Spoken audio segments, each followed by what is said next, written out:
Welcome back to the Enlightened Misfits podcast. I'm your host, Lauren, and in today's episode, I have an amazing guest, Lynn. She is an entrepreneurial results expert. Welcome, Lynn. So happy to have you on the podcast this morning. So Lynn has been helping business leaders achieve their goals for over 30 years. And she helps entrepreneurs create their best results with less effort, which is amazing. All of us entrepreneurs would love to know all your secrets. So can you share a little bit about the 3 keys for entrepreneurs to turn overwhelm and stress into limitless profit?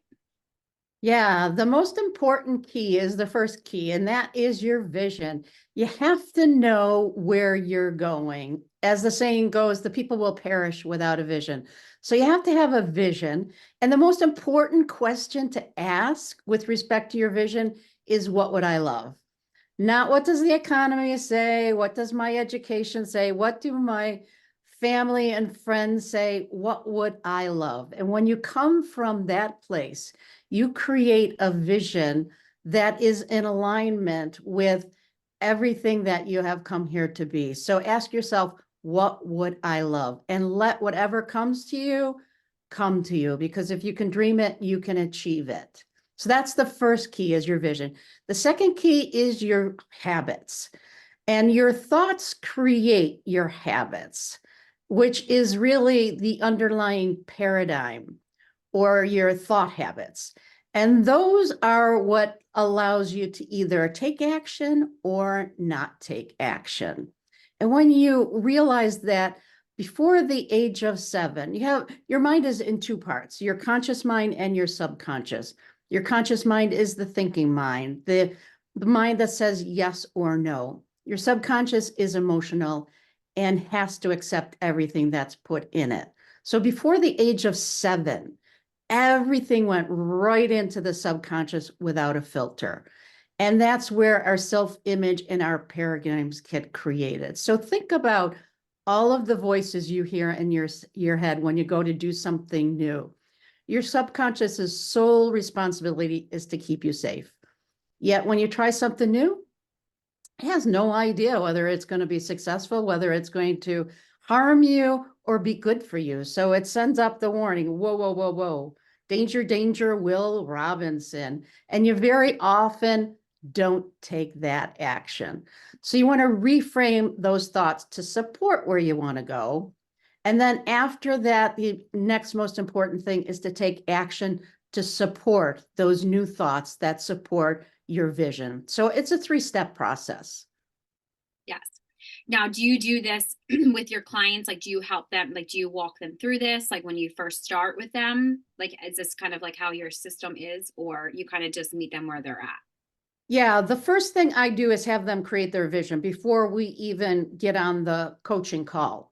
They create their vision, and then I help them what you call tune it, to calibrate it. Because your vision, you want to be speaking as if it's already happened. I'm so happy and grateful now that, and put it in the present tense. And that way you can step into being that person. I like to say, be it until you see it. A lot of people say, fake it until you make it. But fake it is still telling your subconscious that you're faking it. Whereas if you say, be it until you see it, you can step into that beingness and shift those paradigms and take action from that beingness. Yes. Yeah. I wholeheartedly resonate with that. I actually just had a situation with my boyfriend last week. He's taking this test for this, he's going to be working on the railroad. And he was like, I'm just going to try my best. And I'm like, stop saying try. Say it as you already have it. Because obviously if you desire it, you already have it in a higher timeline. You already have it, So I love that you say that, because I think a lot of us, even I still do it. I'm like, I'm just going to try my best here, or, and it's like, no, I'm going to do this. Like, I'm doing it. And then it's like, oh, the universe or whoever that, you believe in, the higher power is like, oh, she's serious. But like your subconscious is like, oh, wait, we have to do this now. Yeah, exactly. And that's one of the things I always stop my clients on when they say try. It's like, and I quote Yoda, there is no try, do or do not. Yes. Yeah. You either do it or you're not doing it. Like, it's no in between. Yeah. Yeah.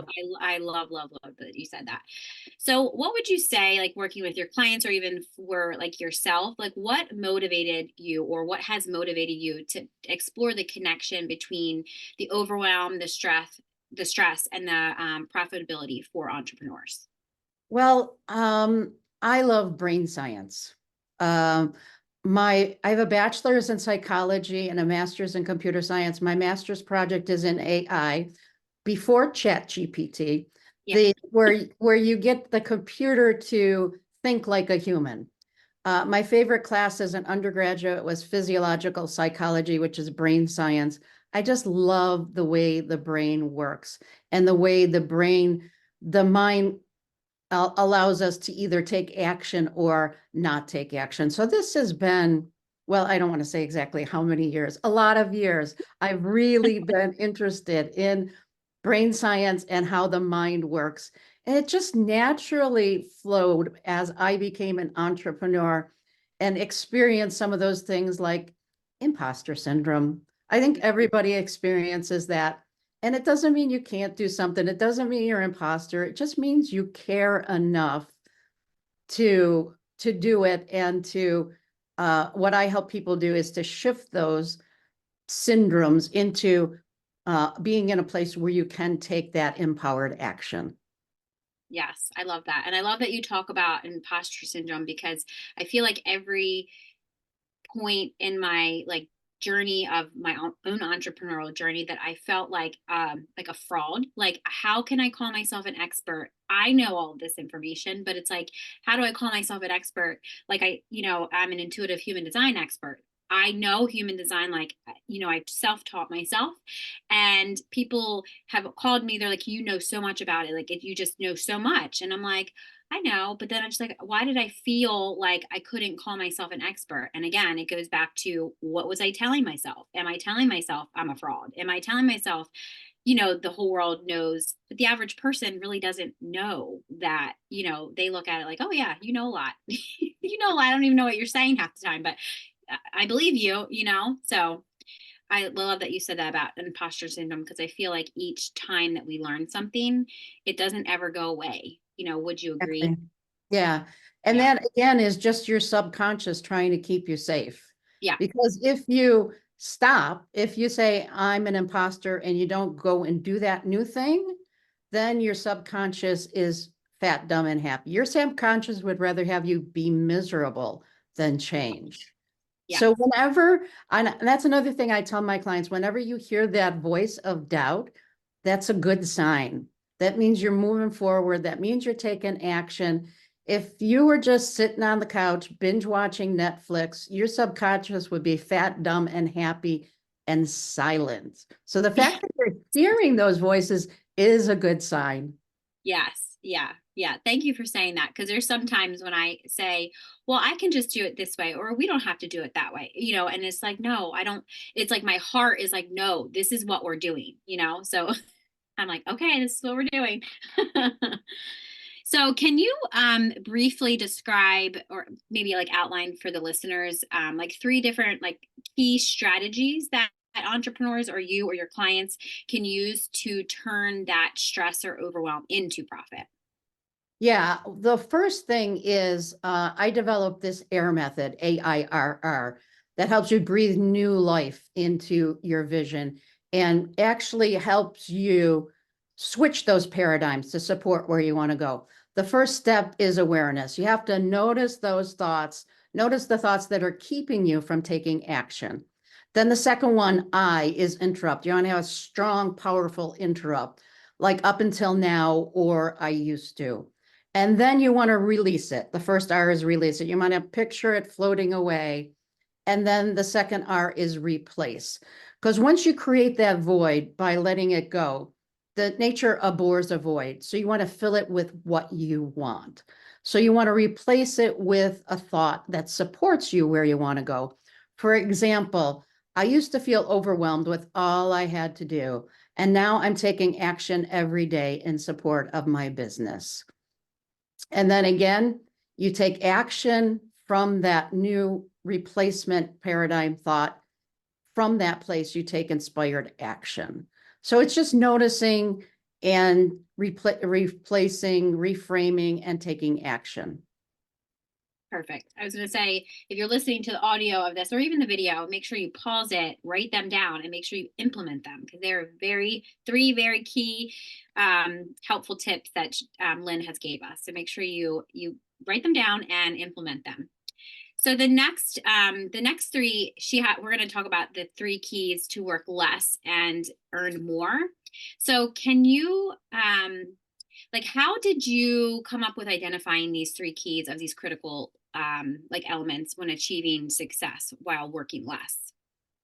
Well, it was a number of mentors that I had that helped me create a vision. And then I did notice that after I created that vision, those voices started to happen. And once I was able to reframe those with the AIR method, I noticed that nothing really changed if I didn't do something about it. So it was just a gradual process as I went through and was learning from different people, and just taking the action myself, and then watching my clients do the same thing.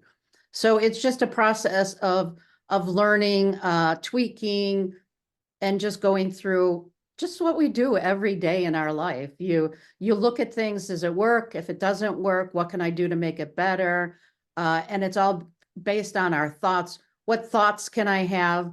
Because if you look at it, your thoughts create your feelings create your actions create your results, which just reinforces thoughts, feelings, and actions. And it just turns into a vicious cycle. Yet if we look at our results and say, are these the results I want? If yes, keep going. If not, what thoughts created that? Change your thoughts, it changes your feelings, changes your actions, changes your results. And then you go from that vicious cycle to a victorious cycle. Yes. Yeah. That's similar to how when I'm in coaching sessions with my clients, that's kind of like when they tell me I can't do this. And I'm like, okay, so wait a second. we gotta take this back a little bit. And when you were saying the thoughts and feelings, because a couple years ago when I would feel certain things, I wasn't even aware of. It's that level of awareness that I was actually telling myself I hated myself. I'm a failure. All of the things that society might have told me, or my past partners or relationships or parents might have said to me, but not really said that they hate me. It was just a way that I felt when that happened. Same thing with like when you feel somebody lies to you. It's like that. It's a lie. That's like surface, right? That's like the leaves of like the tree. And then the root is maybe betrayal, or if it's shame or guilt or something like that. And I feel like when I learn that for myself and teach that to others, it makes sense of why I don't feel like I hate myself. It's more of like, what is deeper than that? And it's the thought pattern, like you said. Like keeps going and going and going. But once you change that, cycle of, if you start to think negative of like, oh God, I can't do this, or this is overwhelming, and you stop it, it doesn't keep repeating. So I love that. I love that the strategy that you use with that. Yeah, and then another thing to remember is I'm assuming that most of your audience knows about the law of attraction. You Yeah. attract what you affirm. Mm-hmm. That is really the secondary of the law. The primary law is the law of vibration. Yes. And that's where your thoughts become feelings, and based on those feelings, you take actions and get those results. So if we look at David Hawkins came up with these levels of consciousness. Mm-hmm. And at the low levels, we have fear, and we have all of those lower ones. But at the upper levels, we have joy, love, peace.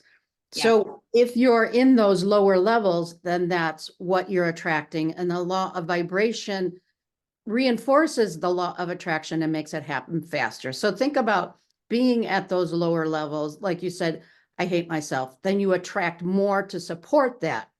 If Right. you can shift those, move into those higher vibrations of love and peace, then that's what you attract. And staying in that vibration creates the attraction faster and the results faster.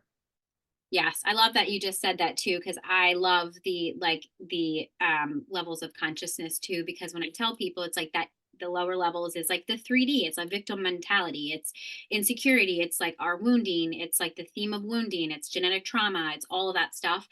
And I just when I was looking at the the diagram the other probably a couple of weeks ago from a client, she said, how do I get really quickly from fear to like 4D or 5D?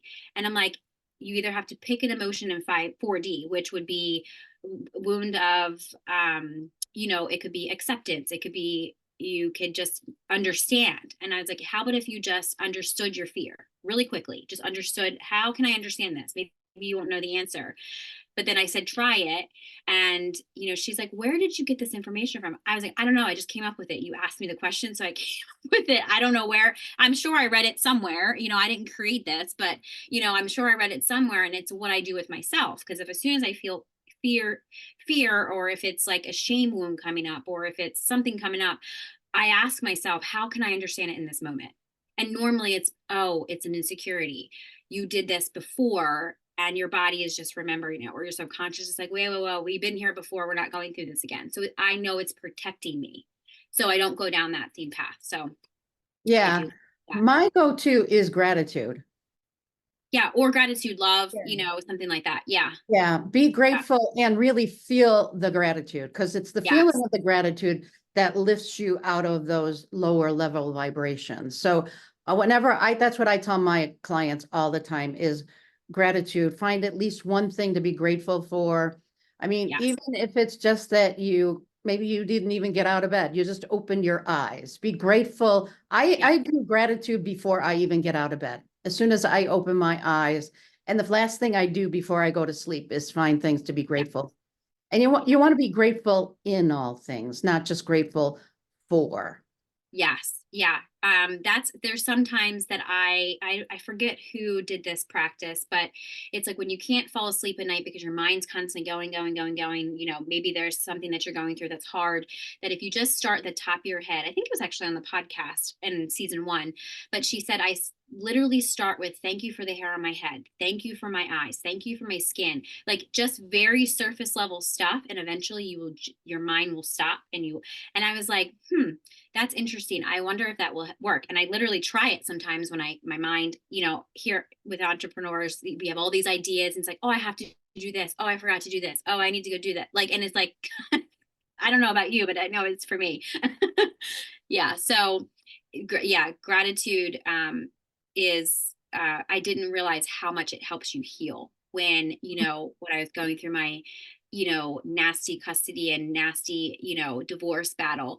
I had to come to terms with, how can I be grateful for what, my ex-husband, and like really feel that, for like my daughter and stuff. And it really gave me that level of forgiveness, that I could forgive myself for allowing myself to go through that and stop putting that hate and that anger and all that stuff, which people look at me sometimes when they don't understand the exercise of gratitude, right?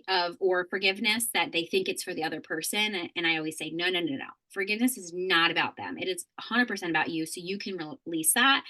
And I think I know one of my mentors, when she first told me that, I was like, you're crazy. I am never doing that. Like that will never happen.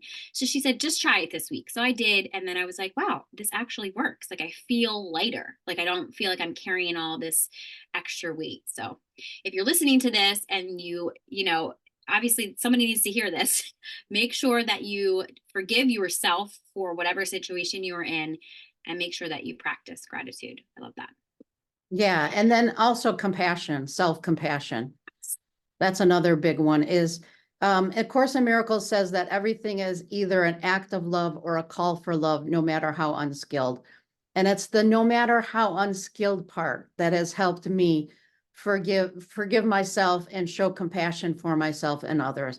So if somebody says something that you don't like, instead of seeing it as an attack, what if they're just unskilled and they're either asking for love or expressing love in an unskilled manner? And that just changes everything. You can see anybody in a different light in that compassion when you Yeah. think of it in those terms.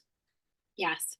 And I love that you say that because I feel like that is a message for me this last couple weeks because I found myself judging myself a lot.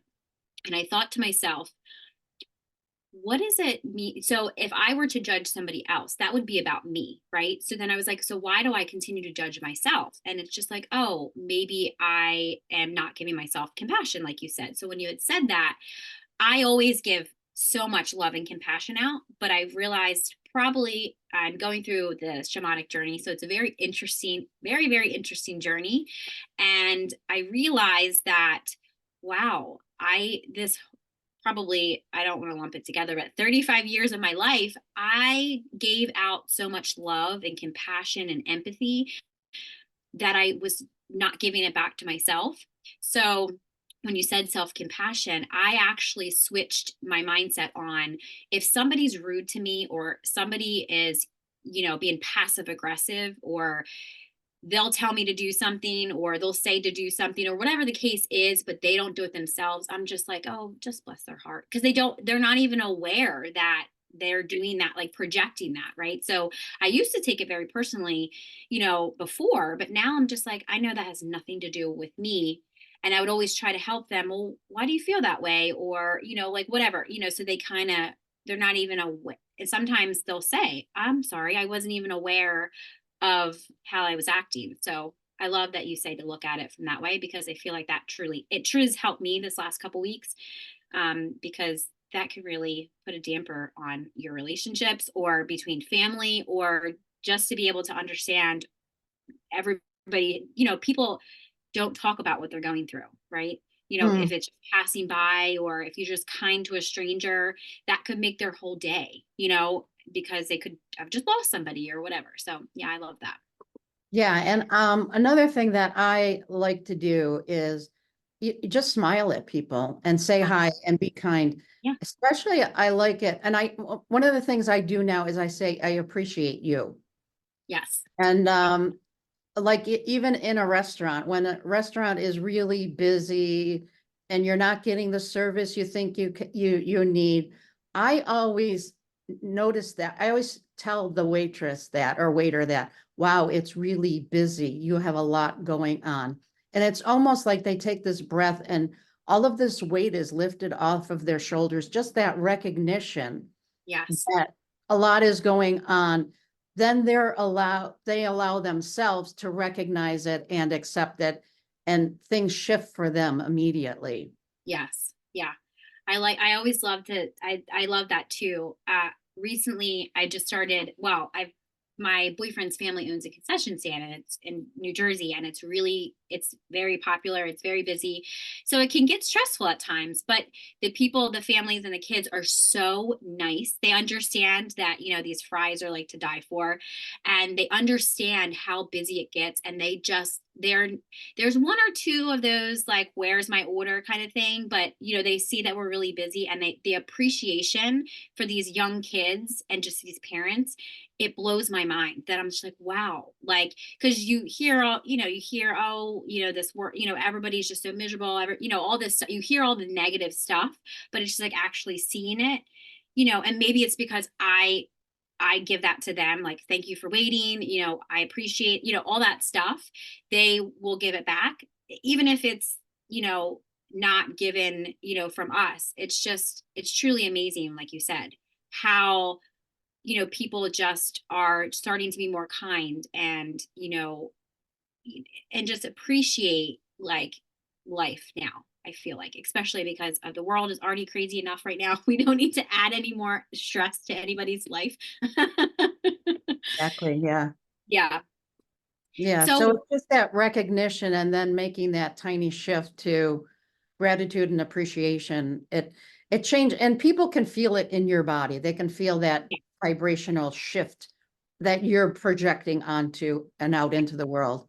oh, yes, yes. And I always say to myself, I don't think people realize how much they project, especially if they're going through something or I can feel it, and people are like, oh, well, you're just intuitive, or you're just, and I'm like, no, every single person in this entire universe is intuitive. Every single person.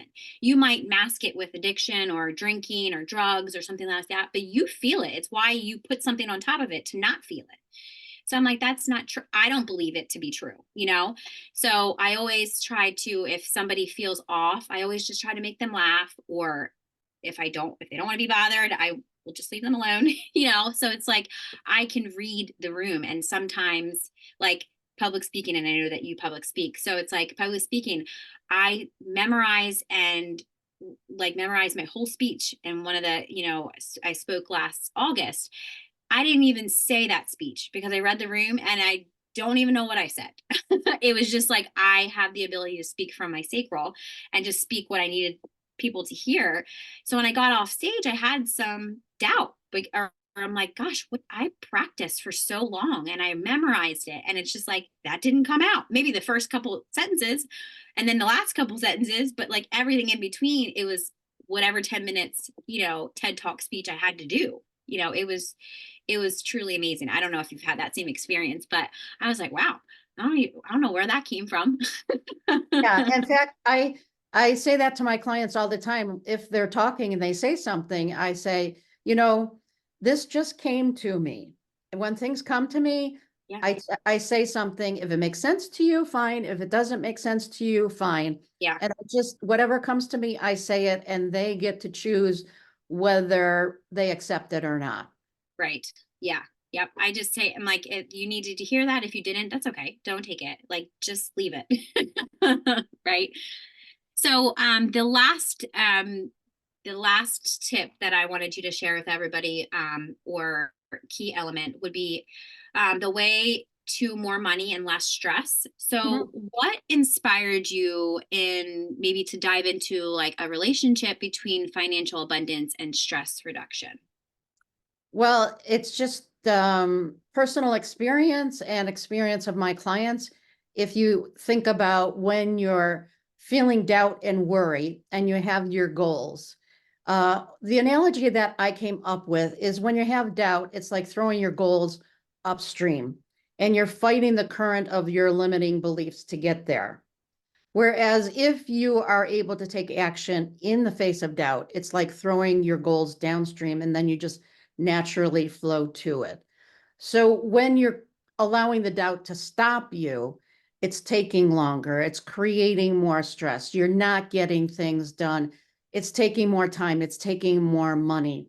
And when you allow yourself to go with the flow, so to speak, the flow downriver, then it happens faster, it happens easier, and it happens much in a much better way.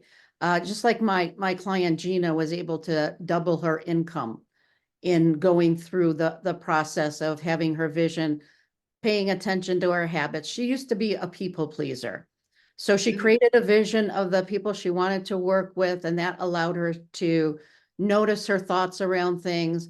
And she learned how to say yes to the right people and no to the wrong people. She increased her what she charged because she knew she was worth it. And it just made it easier and faster for her to double her income. Yes. Yeah. And what you said about worth it, I know a lot of people because the coaching space can be really loud. But they said, oh, charge what you're worth. And I 100% do not resonate with that at all, because I, I know what my worth is. And no, I'm not going to be charging $1 million, but it's just because I've worked on my self confidence for so long that, I know what my worth is. And people, I'm like, so that doesn't balance out. Like, that's not going to get me anywhere in Mhm. that. So, um, I just think that, when you say, you can up your prices, I think you have to start, maybe doing free stuff and then doing, charge a little bit, charge a little bit, and charge a little bit, and keep going. You can't go from zero. I see people go from zero to like, I'm going to charge $5,000. And I'm like, what? You have to gain your authority. Like, when, who told you this? Who's giving you this information? But I mean, I just understand through my own past experiences that as a people pleaser, recovery people pleaser too, I wish I could just give everything for free because I honestly want to help and, everybody I can. Obviously I have to live on earth. So it's like, I can't do that. I have bills, I have to, so it's like that balancing that,